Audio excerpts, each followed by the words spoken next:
This is the Content Marketing Podcast, episode number 232, New Research on the State of Healthcare Content Marketing.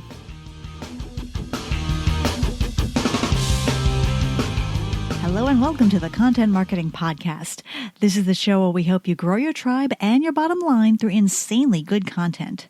I'm your host, Rachel Parker of Resonance Content Marketing, and today is June 22nd, 2017. Hello, or as we say in Texas, howdy, or howdy y'all if you want to be real proper. And thank you for joining us for today's episode of the Content Marketing Podcast. Just a reminder, this podcast is available on iTunes, SoundCloud, and Google Play Music. So if you like what you hear, please feel free to click on over and subscribe. Oh, I've got a visitor. Sophie the Pug wants to join us for today's podcast. Hey, Soph. I also invite you to download our complimentary ebook, Ninja Secrets of B2B Blogging. Download today to learn the secrets to a B2B blog that will enchant your customers and leave your competitors green with envy. To snag your free copy, go to contentmarketinggift.com. Hang on, I've got a pug tangled up in my wires here. Okay, we're good. Last week, I had a little graduation gift for our recent college grads. We gave some real-world advice for landing your first content marketing job, and I got some great feedback on that, so hope our new grads find something useful there. Anyway, if you happen to miss that episode, feel free to check it out on iTunes or via the RSS feed.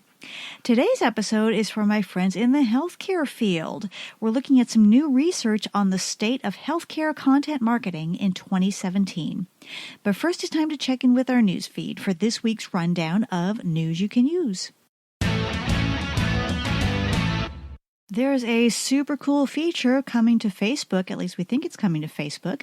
Back in April, Facebook confirmed that it was experimenting with allowing certain pages to upload videos as cover images.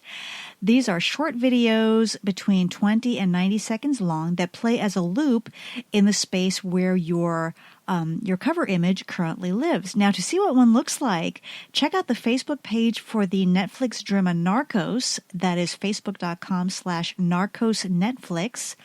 And they also have it up at the Flixel Photos page. That's facebook.com/FlixelPhotos, FlixelPhotos.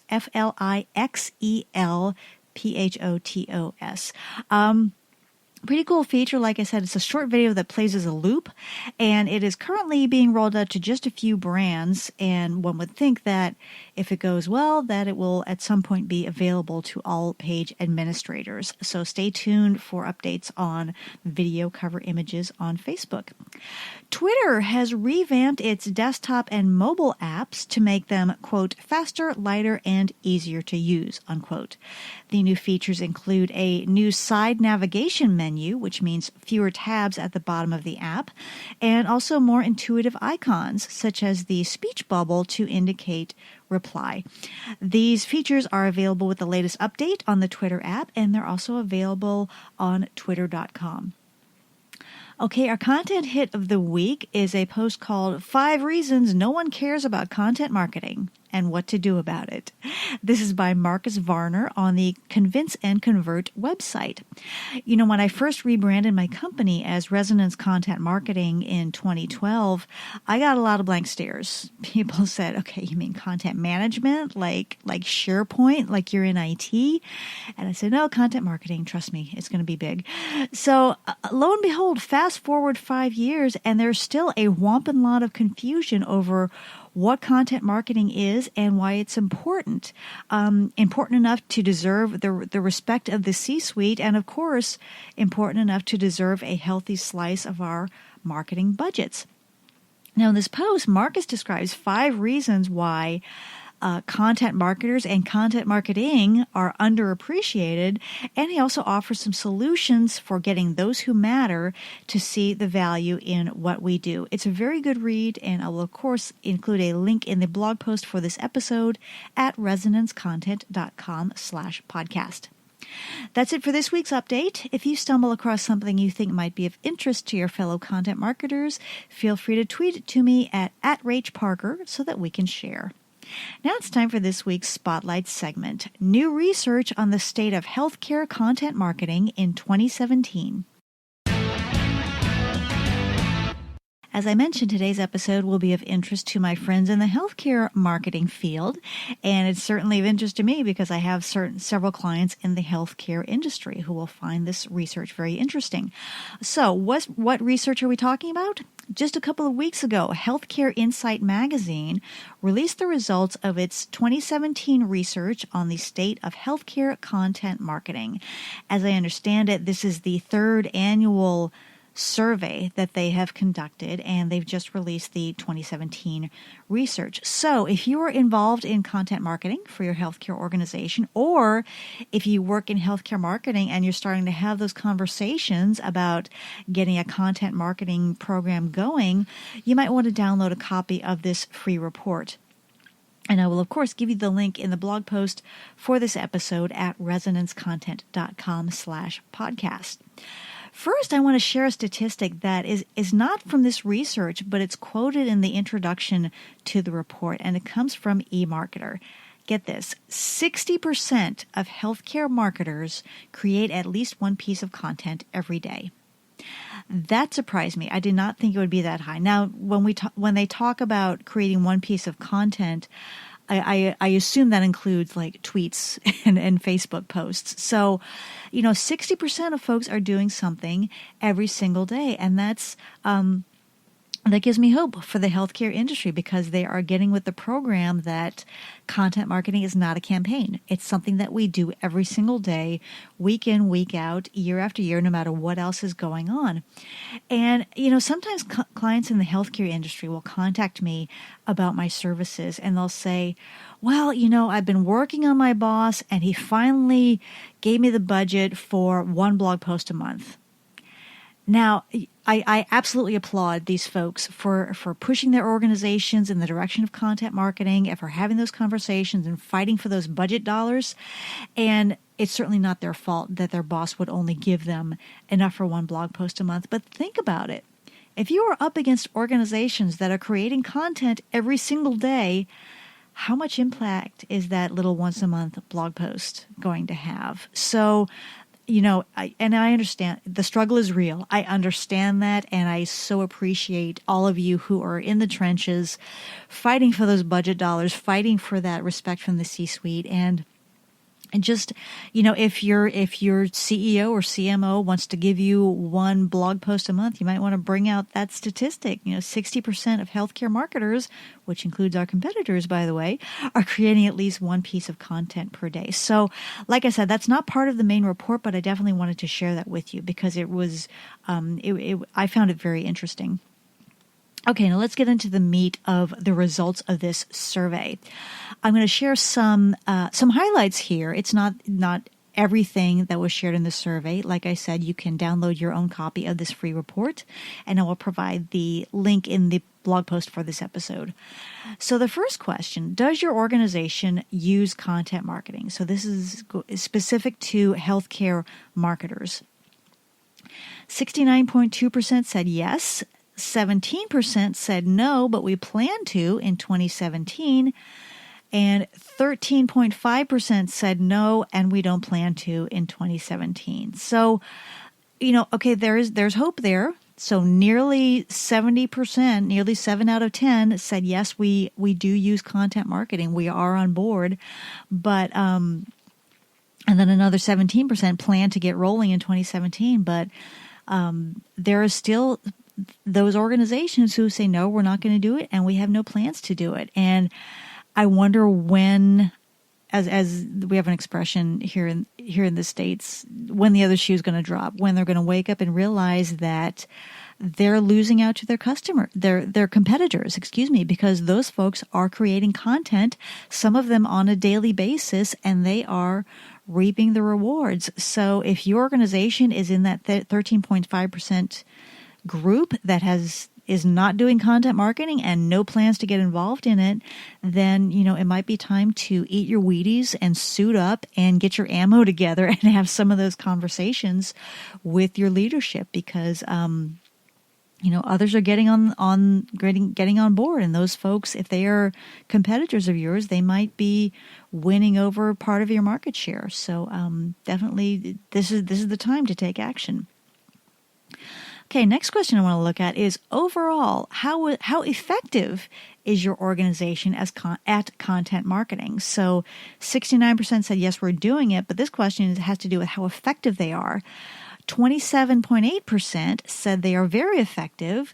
About 67% said they're somewhat effective, and 5.6% said they are not at all effective. So just over a quarter say that they are very effective, and the majority are in that kind of gray area. Well, we're somewhat effective, and I wonder I wonder how they made that assessment. Whether it is, whether they're not measuring or not measuring the right things. Maybe they are just taking their best guess, saying, well, we're getting some, we're getting some boost in traffic and we're getting some results. Or if what they're doing is just kind of meh in terms of effectiveness, or if it has to do with their expectations. If they got into content marketing thinking it was going to, within the first couple of months, drive hordes of business to their door or hordes of new patients to their door, and it's not doing that, as content marketing is not designed to do, maybe that affected how they are thinking about that. So when you think about your organizations, when you sit across the table with your CMO and they say, okay, is this working? Make sure that you think through your response, because if your expectations are out of line with what content marketing is designed to deliver, then of course it's not going to be effective, or of course it's going to be just kind of meh, just kind of so-so in terms of effectiveness. So I think it's important that we all think about, number one, what content marketing does, what it's designed to do, and how that aligns with our expectations. And then how are our actions, how are they delivering those results, those returns? How are we looking at that? How are we measuring that effectiveness, I guess is what I'm saying here. Next question I want to look at is, does your organization have an overarching content marketing strategy in place? Now, this reminded me of the Content Marketing Institute's research of the overall marketing universe, where they asked this question, and the results from the healthcare field from this survey are very much in line with what Content Marketing Institute found. 21% said yes, we have a documented content strategy. Less than a quarter. About 31% said yes, but it is not documented. And let's see, 35% said no, but we're planning on putting a strategy in place within the next 12 months. And 14% said no, and we have no plans to create one in the near future. So kind of all over the board in terms of those responses. Less than a quarter have that documented content strategy in place. The rest, either it's not documented or we're planning on putting a content strategy in place. By the way, I look at a lot of these survey results and I see a certain percentage of respondents saying, no, we're not doing it, but we're planning on doing it. I wonder how many of them actually pull it off. And I'm not pointing fingers. Hey, we're busy. We've got initiatives. We got, the CEO rolls out of bed one day, decides he wants a new website. I get it. But I wonder how many are able to actually say, we are going to do this year, and actually push that to completion. But, it's a little dismaying to see that just over 1/5 have a documented content marketing strategy. And, that documentation is so important, because you put your strategy together and you say, okay, this is what we're going to do. And then life takes over and time goes on and people say, okay, what are we doing here? What is our mission? And that strategy, if it's not documented, can get to be a little bit cloudy. So it is so important to have a documented strategy in place and to review it regularly, at least once a quarter. Pull your team together, pull out that strategy and say, okay, how well are we doing in terms of meeting what we have promised to do, in terms of fulfilling our mission? And you may come to a point where even that strategy needs a little tweaking. There may have been something that you set out to do that is not working, or is not working as well as you thought. Or there might be something that you might want to add.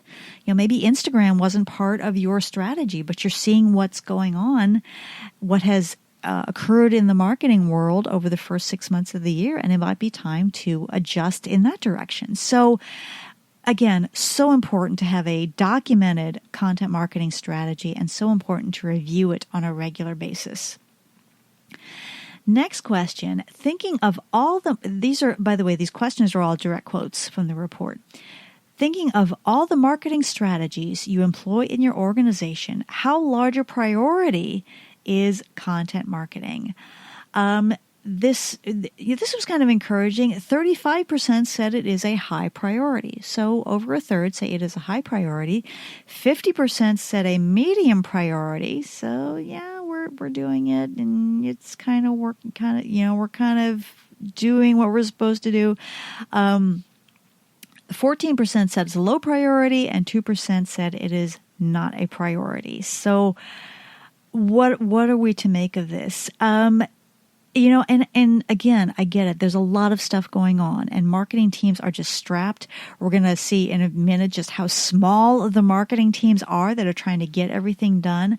But content marketing, as my friend John Buskell says, it's a commitment, not a campaign. And if it's not a priority, then I can't make you make it a priority. But if it's not a priority, then don't go looking for the results that you were hoping for. It's just like going to the gym. And I know I am a bona fide gym rat. I'm always talking about the correlations between content marketing and the gym. But really, if my workouts are not a priority, that's fine. But don't go looking for those results I was hoping for. Don't go looking for those abs that I was hoping for. So, and if you are strapped, if you're a small team, as most of you are, and trying to make it work in the healthcare industry, we've got to just find a way. We got to find a way to make it happen, whether that is hiring more people or whether that is outsourcing part of your content marketing or whatever that is you have to do. But if we want to achieve those results that we set out to achieve, we've got to make content marketing a priority, folks. No question about it. Okay, in the next section, they asked these marketers, these healthcare marketers, to rank their top 5 content marketing tactics used by their organization. So they asked each respondent to rank their top 5, and then they compiled those results into a final list. The most frequently cited was social media, followed by articles on the website, videos, e-newsletters, and blogs. And there's another eye-opening response about blogging that I'll get to in a minute.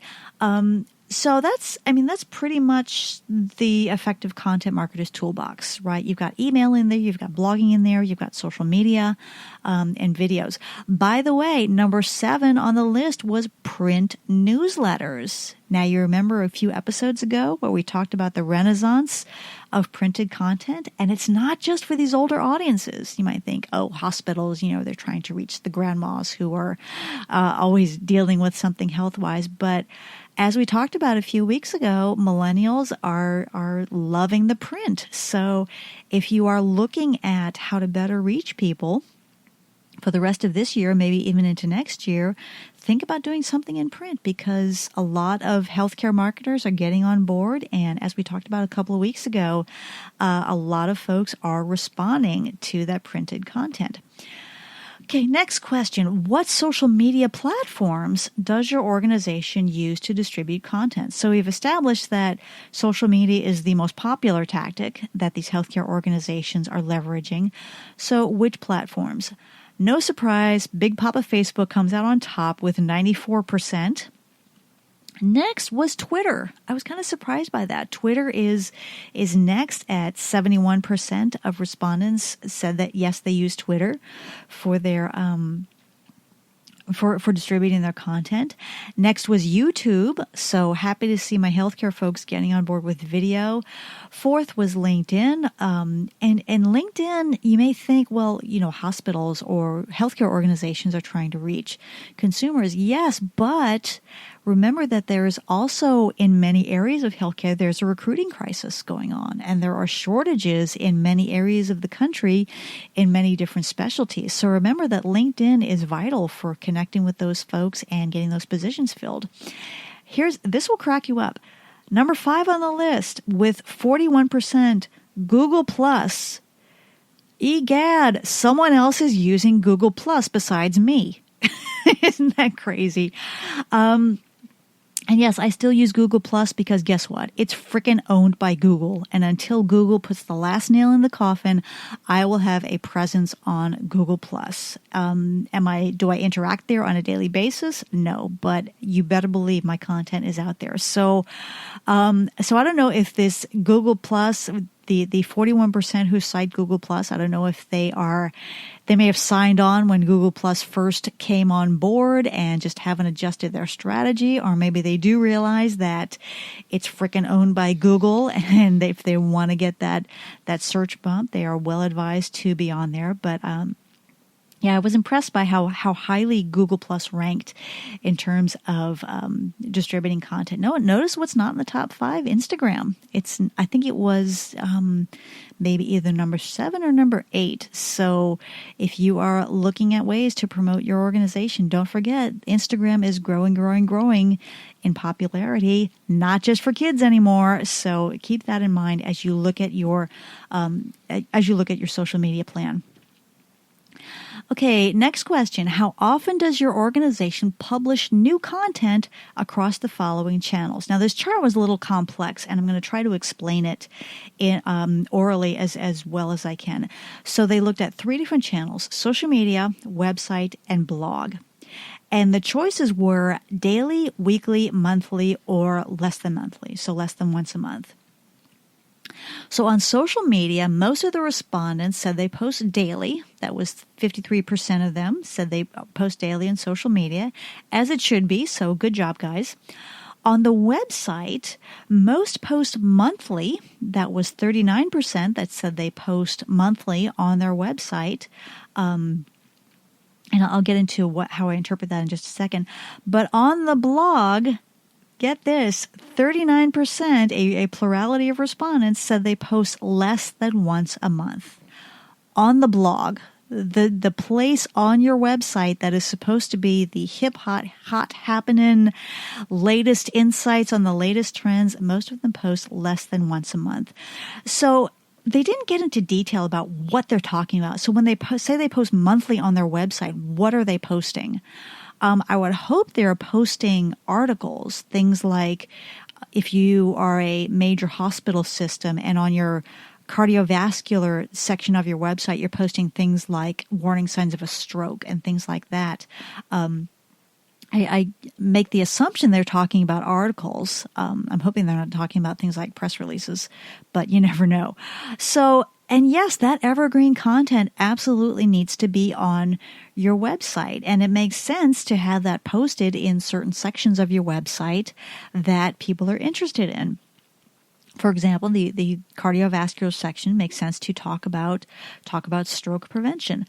But on the blog, I'm surprised that most are posting less than once a month. And I think you're missing out on some tremendous opportunities, particularly as it has to do with newsjacking.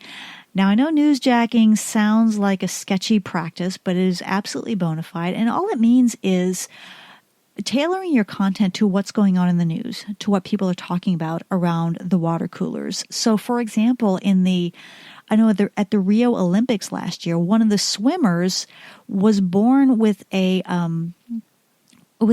believe it was a congenital heart condition. Don't quote me on that. I don't remember the story exactly.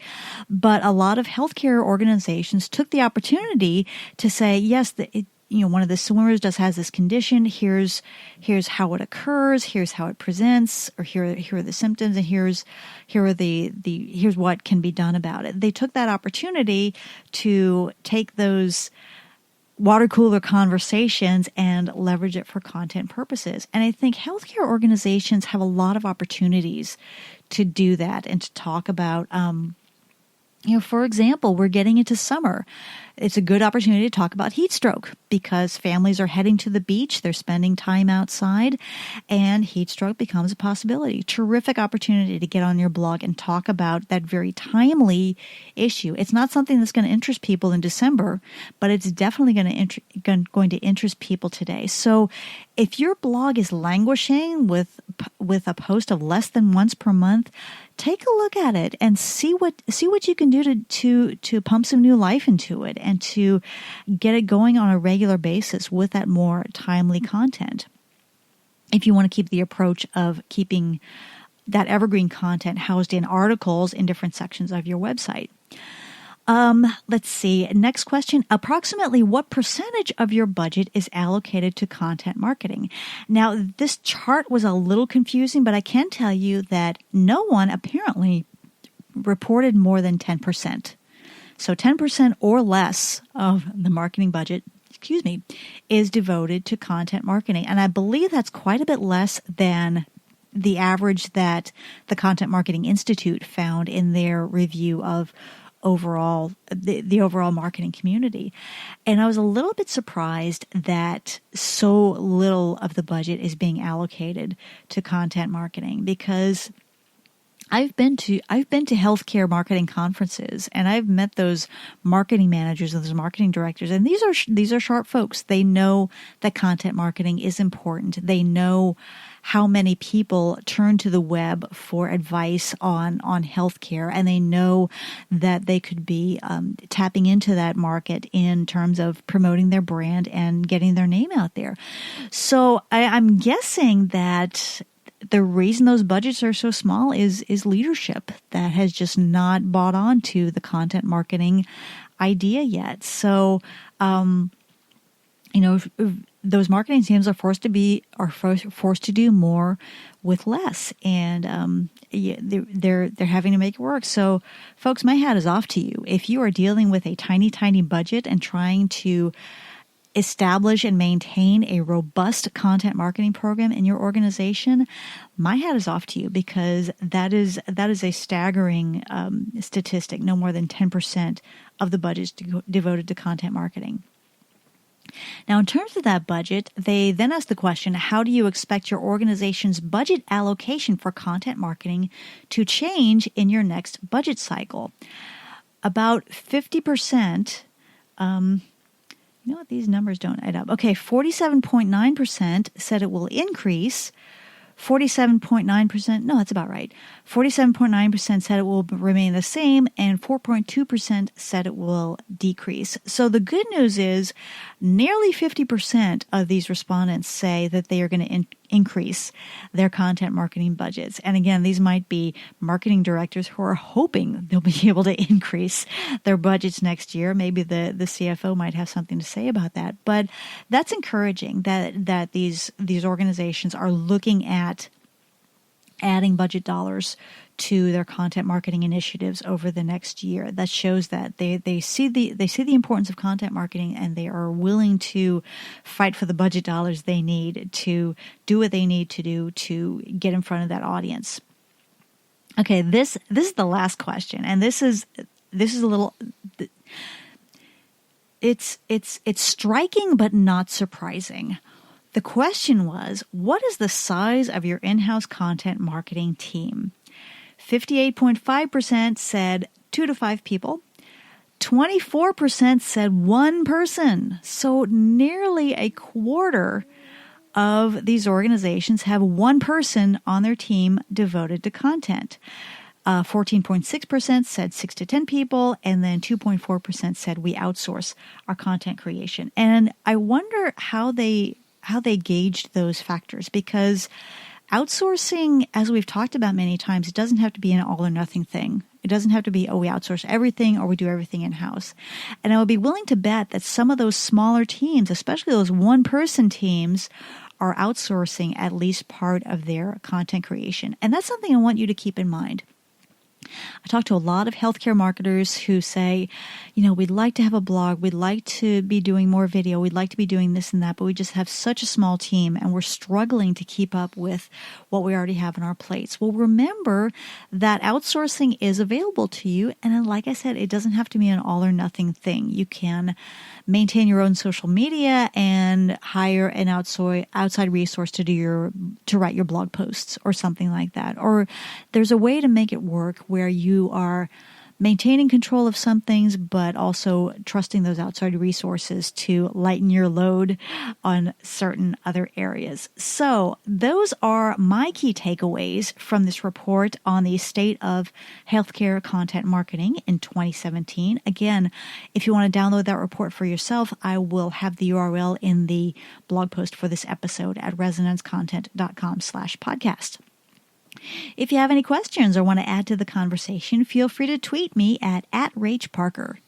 Now it's time for our content marketing tip of the week. A couple of months ago, I had the pleasure of presenting at the Social Media in Healthcare Marketing Conference in Washington, D.C., and I had the pleasure of delivering a workshop on personas. And we've talked about personas on this podcast several times before, not just for healthcare, but for absolutely any organization. It is so important as content marketers that we tailor our content to our target audience. And the best first step in doing that is creating personas. And sometimes people say, oh, it just seems like a fun exercise, but I don't see the connection to it. Remember that personas let you create a flesh and blood or imaginary flesh and blood representation of the people you're trying to reach. And if you have those personas prominently displayed in your content department, people can look at those folks, these made up people, and say, okay, does this make sense to Jacqueline? Is this of value to Rick? And it really helps our thought process in terms of creating content that resonates with those people.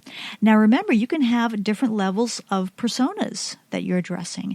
If you work for a large hospital system, you may have personas for each key area, and the persona for your breast center will probably look very different from the persona for pediatric oncology. So just keep that in mind. Personas are not a once and done thing, and personas may change over time. So it's important not only to, bless you, Sophie, it's important not only to create them, but to make sure that they stay updated with those preferences of those personas. For example, many healthcare consumers out there are very active on Instagram.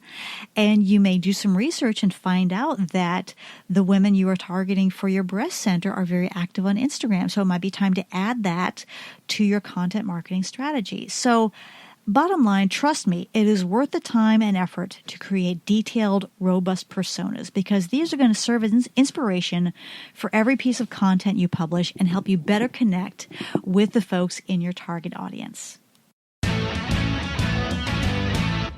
Okay, campers, that's it for me today. I hope you've enjoyed this episode of the Content Marketing Podcast. If you like what you've heard today, please feel free to subscribe on iTunes or Google Play Music or via our RSS feed. And if you really like what you've heard, please leave us a quick review on iTunes. I would so appreciate it. Also, if you want to learn more about content marketing, you will definitely want to grab a copy of my book, The Content Marketing Coach, Everything You Need to Get in the Game and Win. That is available in book and Kindle format on Amazon. To learn more about the book and to download a free chapter, visit contentmarketingcoachbook.com. As you know, I always like to leave you with a quote, and today's comes from Eleanor Roosevelt. She once said, "Great minds discuss ideas. Average minds discuss events. Small minds discuss people." Unquote. Again, this is Rachel Parker with Resonance Content Marketing. Thank you again for listening, and we will see you again next week. Take care.